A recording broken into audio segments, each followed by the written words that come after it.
పూర్తిగా అటానమస్ ఇచ్చేసి ఎలక్షన్స్ పెట్టాలని చెప్పేసి కూడా నేను మీ ద్వారా కోరుతా ఉన్నాను. నరసిరెడ్డి గారు మాట్లాడుతూ ఏమవుతా అధ్యక్ష,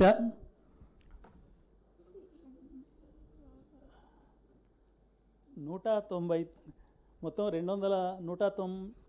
299 సెక్షన్స్ ఉన్నాయి. ఇందులో 204 పేజీలు ఉన్నాయి. నిన్న గౌరవ సెక్రటరీ గారిని ఓ కాపీ ఇస్తారా సార్ అంటే మీకు రేపు స్టార్ట్ అయినాకనే ఇస్తా అని చెప్పారు. ఇందులో ఈ అంశాలన్నీ చదివి మాట్లాడాలంటే మాత్రం నిజంగా వాస్తవంగా సమయం కావాలి. అయినా కొన్ని అంశాలు నేను గమనించడం జరిగింది. కాలానుగుణంగా చట్టాన్ని మార్చడం అనేది అవసరం. మారుస్తున్నందుకు ప్రభుత్వాన్ని నేను అభినందిస్తున్నా. రెండవది, ఈ చట్టంలో అనేక విషయాల్ని గౌరవ ముఖ్యమంత్రి గారే తన చేతుల మీద రాసినట్టు కూడా ఉదయం నేను విన్నా. అది కూడా నేను అభినందిస్తున్నా. కానీ చట్టం మొత్తంలో సారాంశం చూస్తే మాత్రం భారతదేశంలో కేంద్ర ప్రభుత్వం రాజ్యాంగాన్ని పక్కకు పెట్టి పరిపాలిస్తున్నట్టు ఇక్కడ ఈ చట్టం కూడా ప్రజాస్వామ్యానికి కొంత ఇబ్బంది కలుగుతుందేమో అనిపిస్తుంది.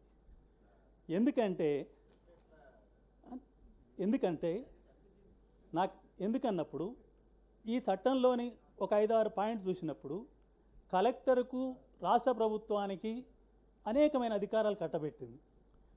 ఇక్కడ చైర్మన్ కానీ వైస్ చైర్మన్ కానీ సభ్యులు కానీ ఎన్నికైన వాళ్ళు 5 ఏళ్ల పాటు సర్వెంట్స్గా ఉండవలసిందే తప్ప సర్వాధికారం చలాయిస్తున్నట్టు మాత్రం నాకు ఇందులో అనిపించలేదు. ఎందుకంటే ఉండాలి, కోరుకుంటాం. ఇక్కడ ఒక చిన్న పాయింట్, 85% పచ్చదనం చెట్లను కాపాడకపోతే కూడా అనారత వేటు గురి చేయొచ్చు అనేది స్పష్టంగా ఉంది. ఆ రకంగా ఉన్నప్పుడు ఇప్పుడు చెట్లు పెట్టి 85% కాపాడడం అంటే వాస్తవ దృక్పథంతో చూసినప్పుడు ఏ చైర్మన్ కానీ ఏ అధికారి కానీ ఎవరు కానీ చేస్తారని అయితే నేను అనుకుంటలేను. ప్రజలే వచ్చి 85% చెట్లు బతకలేదు, 50-60 ఉన్నాయి, ఈయన సస్పెండ్ చేయమని కలెక్టర్ని అడిగితే మరి అప్పుడు ఏం చేస్తారని చెప్పి నేను అడుగుతున్నాను ఇక్కడ. ఎందుకంటే అది సాధ్యం కాంది అది. కాబట్టి అందువల్ల ఇక్కడ నేను కోరేది ఏంటంటే చాలా విషయాలు చర్చించారు. వాస్తవాలకు దగ్గరగా ఉండేటట్టు కొన్ని మార్పులు చేయవలసిన అవసరం ఉంది. అందుకు అనుగుణంగా ఉండాలి. ముఖ్యంగా కలెక్టర్కు ఉన్న పవర్స్ని తగ్గించవలసిన అవసరం ఉంది. కలెక్టర్స్ అనేక సందర్భాలలో స్పెషల్ ఆఫీసర్గా మున్సిపాలిటీలకు పనిచేస్తున్నారు. పనిచేసిన క్రమంలో ఎంత పాలన మెరుగ్గా ఉంటుందనేది కూడా గమనిస్తూ వచ్చాం. కాబట్టి అది కూడా మనం పరిశీలించవలసిన. అంతే, ప్రజాస్వామ్యంలో ఎన్నికైన వాళ్ళు తమ స్వతంత్రంగా తమ పాలన కొనసాగించడానికి సరైన అవకాశాన్ని ఇచ్చేటట్టు ఉండాలి తప్ప చట్టం వాళ్ళ పాలనలో వాళ్ళ అధికారాలను కత్తరేసే విధంగా పైన ఇంకొకరు అనేక సందర్భాల్లో చెక్ పెట్టే విధంగా ఉండటం సరైనది కాదు అని చెప్పి నేను ఈ సందర్భంగా తెలియజేస్తూ ఇంకొక పాయింట్, నేను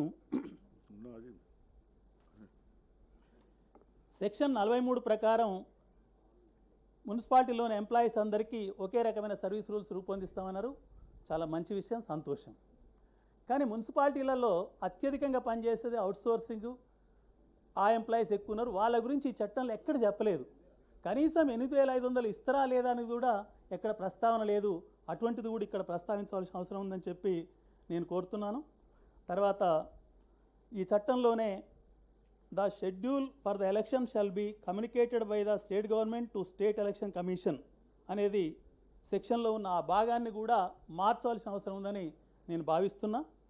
దాంతోపాటు 75 గజాల కంటే తక్కువ ఉన్న వాళ్ళందరికీ ఇల్లు కట్టుకోవటంలో పర్మిషన్ ఇవ్వటం చాలా సులభంగా ₹1 ఇవ్వడం, ₹100 ట్యాక్స్ వేయటం, ఇటువంటి అంశాన్ని నేను సమర్థిస్తూ ఇది పేదవాళ్ళందరికీ ఉపయోగపడుతుందని తెలియజేస్తూ మొత్తానికైతే ఈ చట్టాన్ని ఇంకా ప్రజాస్వామ్యయుతంగా మార్చవలసిన అవసరం ఉందని చెప్పి నేను భావిస్తున్నాను.